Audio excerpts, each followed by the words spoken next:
రెండు తెలుగు రాష్ట్రాల yes news live TV channel ప్రేక్షకులకు స్వాగతం. రానున్న సుదీర్ఘకాలంలో 2030 సంవత్సరంలోగా మన భారతదేశంలో బాల్య వివాహరహిత ప్రాంతంగా ముందు వరుసలో సాక్షిగా నిలవాలి. మన దేశాన్ని ప్రత్యేక దృష్టితో చూడడమే లక్ష్యంగా action for integrated development just rights for children సంస్థ ఆధ్వర్యంలో జిల్లా వ్యాప్తంగా వివిధ ప్రముఖ దేవాలయాలు, మసీదులు, చర్చిలలో అవగాహన కార్యక్రమాలు నిర్వహిస్తున్నట్లు సంస్థ జిల్లా కోఆర్డినేటర్ కె శ్రీనివాస్ తెలియజేశారు. బాల్య వివాహాల వలన అనేక రకాల అనర్థాలు జరుగుతున్నాయని, వాటిని రూపుమాపడానికి హిందూ, ముస్లిం, క్రైస్తవులు, ఇతర మతాధికారులు, సామాజిక కార్యకర్తలందరూ కలిసి ముక్తకంఠంతో బాల్య వివాహాలను చేయవద్దని ప్రతిజ్ఞ చేస్తూ హామీ ఇస్తున్నట్లు సంస్థ బృందం సభ్యులు తెలిపారు.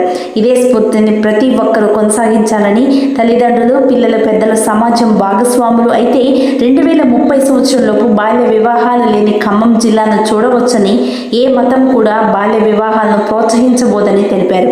కార్యక్రమాల్లో భాగంగా ఈరోజు ప్రముఖ పుణ్యక్షేత్రాలైన స్తంభాద్రి లక్ష్మీ నరసింహస్వామి ఆలయం, రెడ్డిపల్లి మారెమ్మ దేవాలయం మరియు ఖమాన్ బజార్ మసీద్, పోలీస్ కలెక్టరేట్ వద్ద ఉన్న మసీదులలో మతాధికారులు, పెద్దలు బాల్య వివాహాలకు వ్యతిరేకంగా ప్రతిజ్ఞ చేశారు.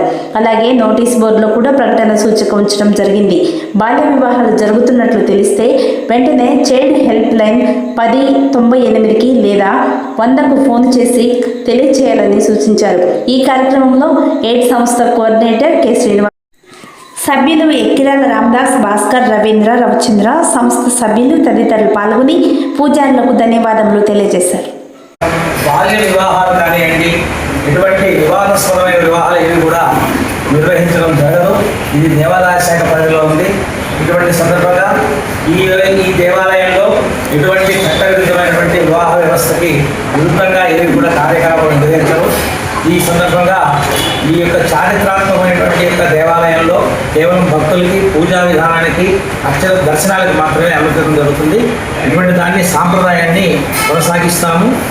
వచ్చే రోజుల్లో కూడా బాల్య వివాహం జరగకుండా మేమందరం కూడా సహకరిస్తామని చెప్పేసి ఇందు మూలంగా తెలియజేస్తాం. చాలా